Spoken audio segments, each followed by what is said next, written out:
जब से पाकिस्तान ने जन्म लिया है, इंडिया ने जब से तरक्की का राह चुना, पाकिस्तान ने भीख मांगे का राह चुना। अच्छा। ये मैं नहीं बोल रहा हूँ, ये उनके प्राइम मिनिस्टर ने बोला है। बिल्कुल। सबसे घटिया अगर माने कि इसका पॉलिटिकल स्टेबिलिटी है तो वो पाकिस्तान का। अच्छा। अगर आपके साथ स्वाधीन हुआ बांग्लादेश के अगर पॉलिटिकल स्टेबल हो सकता है, बिल्कुल, फिर बिल्कुल। आप क्यों नहीं हो सकते? क्यों नहीं? टेररिज्म को सबसे आगे प्रायोरिटी देता है ये सब।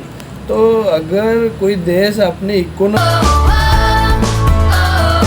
नमस्ते फ्रेंड्स, सलाम अलैकुम, सत श्री अकाल। मैं रश्मि रंजन आप सबको आपके चैनल मैचो नेशन टीवी पर फिर से एक बार स्वागत करता हूं। दोस्तों, आज का जो टॉपिक है हमने रखा है पाकिस्तान के ऊपर। आप सबको पता ही होगा, हाल ही में पाकिस्तान इकोनॉमिक क्राइसिस और फूड क्राइसिस में जूझ रहा है। तो इसका मेजर फैक्टर क्या है, मेजर रीजन क्या हो सकता है, इसके ऊपर आज इंडियन पब्लिक से बातें करेंगे और उनका ओपिनियन लेंगे। मेरा जो पर्सनल ओपिनियन है मैं वीडियो के बाद में बताऊँगा।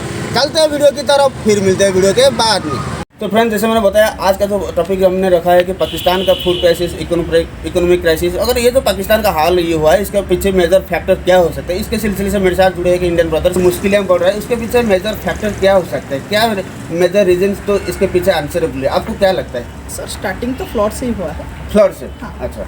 फिर अलग अलग कारण है, जैसे कि स्टार्ट तो हुआ है जब से पाकिस्तान ने जन्म लिया है, इंडिया ने जब से तरक्की का राह चुना, पाकिस्तान ने भीख मांगे का राह चुना। अच्छा। ये मैं नहीं बोल रहा हूँ, ये उनके प्राइम मिनिस्टर ने बोला है। बिल्कुल सही बात। पिछले 75 साल से पाकिस्तान भीख ही मांग रहा है। तो ये मेरा ओपिनियन नहीं, उनके खुद का प्राइम मिनिस्टर का ओपिनियन है।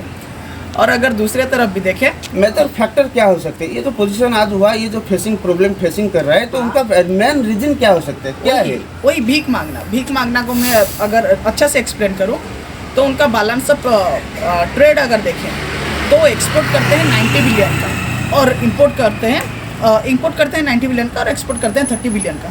तो 60 बिलियन का जो डिफिसिट आता है वो कहाँ से जाएगा? फॉरेक्स रिजर्व से ही जाएगा ना।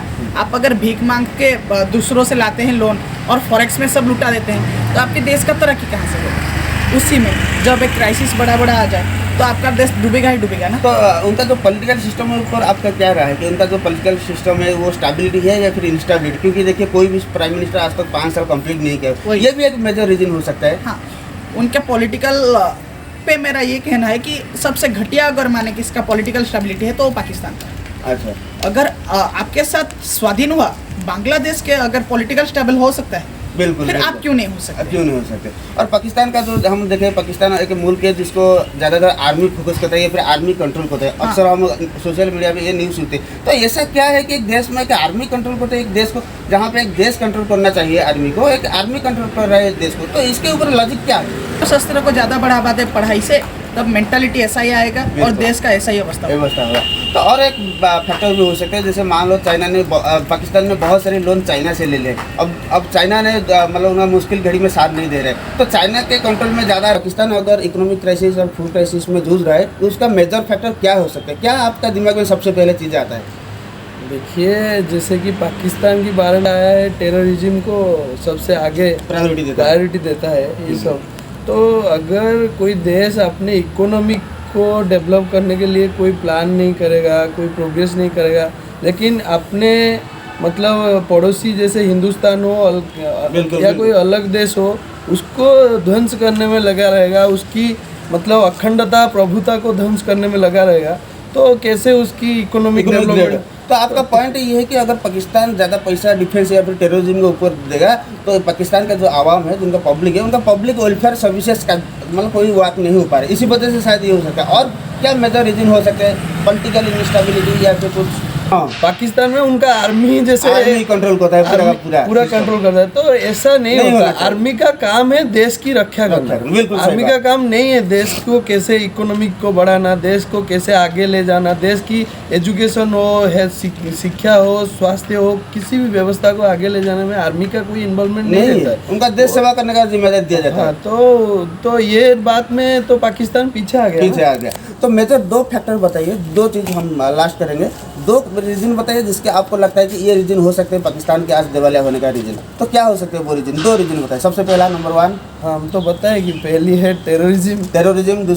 दूसरा है ये हमने अभी भी बताया, जो आर्मी का शासन छोड़ देना पूरा। जैसे मैंने बताया, आज का जो टॉपिक हमने रखा है कि पाकिस्तान का इकोनॉमिक और फूड क्राइसिस बहुत तेजी से बढ़ रहा है, इसके पीछे वजह क्या हो सकता है? तो आपको क्या लगता है कि क्या क्या मेजर फैक्टर है पाकिस्तान के? ये पॉलिटिकली होगा, उसके बाद इकोनॉमिक होगा, हाँ मेरे हिसाब से। इकोनॉमिक तो प्रॉब्लम है। आपको नहीं लगता है कि पाकिस्तान का जो सरकार है वो आर्मी से कंट्रोल होता है, तो वो भी मेजर फैक्टर नहीं लगता है कि आर्मी कंट्रोल अगर एक देश को करेगा तो हालत तो खराब होगा ही।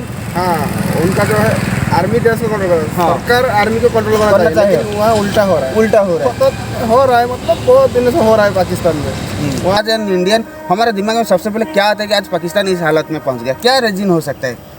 देखिए, इसके तो बहुत सारे कारण हैं। मेनली मैं कहूँगा 3 रीजन्स हाँ। मोस्टली। तो first thing is political instability. Political instability. जैसे हम जानते हैं पाकिस्तान की पॉलिटिकल सिचुएशन, पिछले जो गवर्नमेंट था इमरान खान का, अभी जो नवाज जो भी है 5 साल कोई कंप्लीट नहीं कर पाता यस है। यस यस हाँ। Yes then second reason is inflation. They are taking too much loan from different China and neighbors countries. countries। हाँ, ये IMF से भी ज़्यादा लोन ले रहे हैं। IMF। सो उन लोग बहुत सारे जो लोन ले रहे हाँ। हैं, और उसका भी इंटरेस्ट भी देना Yes। पड़ता है ना, वो भी मेजर फैक्टर हो सकता है। तो उसके कारण- थर्ड फैक्टर क्या उसके हो कारण सकता है? हाँ। जो इन्फ्लेशन बढ़ रहा है। बिल्कुल। Then third reason is they are most friendly with China, and we know the condition of Of China, China, how they China policies। tackle their diplomacy. सबसे मेजर फैक्टर जो है उनका टेररिज्म है, क्योंकि अच्छा। टेररिज्म, वो लोग जितना टेररिज्म के ऊपर खर्चा करते हैं और उनका जो एजुकेशन और बाकी पब्लिक रिलेटेड जितना खर्चा होता है, सबसे ज़्यादा खर्चा उनका टेररिज्म में होता है। तो भाई का कहना ये है कि पाकिस्तान में एजुकेशन के ऊपर अगर ज़्यादा फोकस करते तो शायद आने वाले ये मौजूदा हालात देखने को ना मिलता, लेकिन वो टेररिज्म या फिर आर्मी के ऊपर ज़्यादा फोकस करते हैं, इसी वजह से ये है। दूसरा फैक्टर क्या हो सकता है? दूसरा फैक्टर ये है कि उनका जो रिसोर्स है वो लिमिटेड है। अच्छा। और उनका मेजोरिटी टाइम वो लोग वार वगैरह पे ही उनका ये मतलब हमेशा लड़ाई झगड़ा या फिर गोला बारूद ये खरीदना भेजना, ये चक्कर में उनका ये लिमिटेड रिसोर्स हाँ, limited ये लोग चलते हैं, और उसी लिमिटेड रिसोर्स को इतना मैनिपुलेट कर चुके हैं कि अभी उनके पास बचा ही नहीं है कि कुछ अनाज और पैसा, और यही बिल्कुल हो सकता है। अगर एक कुत्ता आपके घर में आए और आप टुकड़े टुकड़े रोटी में डालें, और वो कुत्ता हर दिन आपके घर आए, तो हर दिन आप थोड़ी ना उसे देंगे।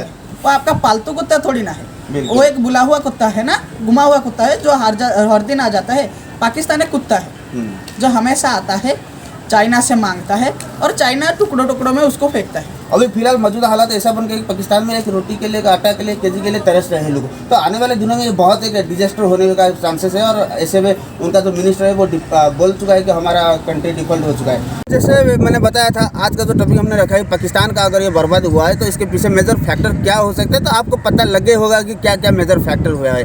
जैसे कि बहुत सारे फ्रेंड्स ने ये बताया कि पाकिस्तान का पॉलिटिकल इंस्टेबिलिटी, पाकिस्तान का एजुकेशन के ऊपर टैक्स लगाना, पाकिस्तान के चाइना के ऊपर ज़्यादा डिपेंडेंसी होना, और पाकिस्तान में टेररिस्ट के ऊपर ज़्यादा डिपेंडेंसी होना, ये पाकिस्तान का बर्बादी का सबसे बड़ा वजह है। ये था पब्लिक का ओपिनियन। मेरा जो पर्सनल ओपिनियन है, जैसे मैंने बताया था कि वीडियो के लास्ट में बताऊंगा, तो मेरा मानना वही बिल्कुल सेम है। पाकिस्तान अगर ज़्यादा पैसा पब्लिक के ऊपर खर्चा करेगा या फिर एजुकेशन को ज़्यादा प्रायोरिटी देगा, शायद आने वाले दिनों में ये पाकिस्तान के लिए बहुत फायदेमंद होगा। ये था आज का वीडियो। उम्मीद करता हूँ आप सबको ये वीडियो जरूर अच्छा लगेगा। अगर अच्छा लगा है ज़्यादा से ज़्यादा सब्सक्राइब कर देना, लाइक कर देना, शेयर कर देना। फिर मिलेंगे नया के टॉपिक के साथ, नया कंटेंट के साथ। तब तक के लिए जय हिंद।